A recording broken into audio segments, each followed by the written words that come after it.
کہ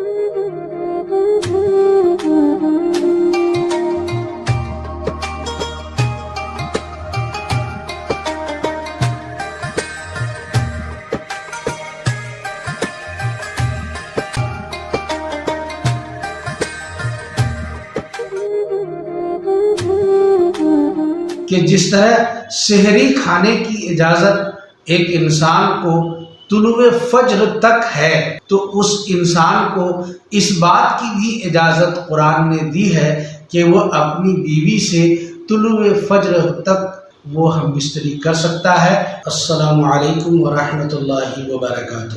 جنابت کی حالت میں سحری کھانا اور روزہ رکھنے کی نیت کرنا کیسا ہے؟ یعنی ایک انسان جنہوں نے رمضان کی رات میں اپنی بیوی سے ہم بستری کی، یا وہ جنوبی ہو گیا کسی طریقے سے اور وہ روزہ رکھنا چاہتا ہے، تو کیا جنابت کی حالت میں سحری کر سکتا ہے اور اسی طریقے سے وہ روزے کی نیت کر سکتا ہے یا نہیں؟ ناظرین اکرام، اس ویڈیو میں ہم انہی دو باتوں کا ذکر آپ سے کریں گے۔ آپ سے درخواست ہے کہ آپ ہمارے چینل کو ضرور سبسکرائب کر دیں اور بیل آئیکن کو پریس بھی کر دیں تاکہ ہر نئی ویڈیو کا نوٹیفیکیشن سب سے پہلے آپ تک پہنچے، اور اس ویڈیو کو لائک بھی کر دیں اور اپنے احباب سے، دوست سے، رشتہ داروں سے اس ویڈیو کو ثواب کی نیت سے ضرور شیئر کریں۔ ناظرین کرام، سحری کھانا یہ سنت ہے، مستحب ہے، سحری کھانا بہتر ہے۔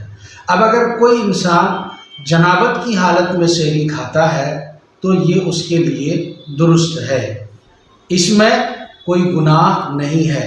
ہاں، بہتر یہ ہے کہ سحری کھانے سے پہلے وہ غسل کر لے، اور اگر وہ غسل نہیں کرتا ہے اور جنابت کی حالت میں ہی سحری کھا لیتا ہے تو یہ درست ہے۔ اور ایسے ہی نیت کرنا بھی جنابت کی حالت میں درست ہے، اس کا روزہ ہو جائے گا، مگر اس شخص پر ضروری ہے کہ وہ جتنی جلدی ہو سکے اپنی جنابت کو، نجاست کو دور کرے، پاکی حاصل کرے، تاکہ برکات رمضان سے زیادہ وہ مستفیض ہو۔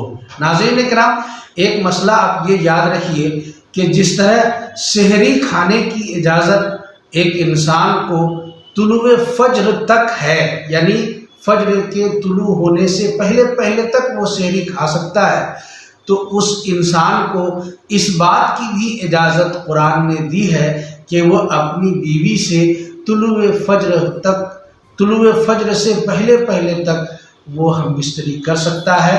لہٰذا جب وہ اس وقت تک ہم بستری کر سکتا ہے تو ظاہر سی بات ہے کہ اب اس کی جو نیت ہوگی وہ ناپاکی کی حالت میں ہی ہوگی، اور اگر سحری کھانا بھی ہوگا تو ناپاکی کی حالت میں ہوگا۔ لہٰذا روزہ تو ہو جائے گا، لیکن بہتر یہی ہے کہ وہ پہلے پاک ہو لے۔ السلام علیکم ورحمۃ اللہ وبرکاتہ۔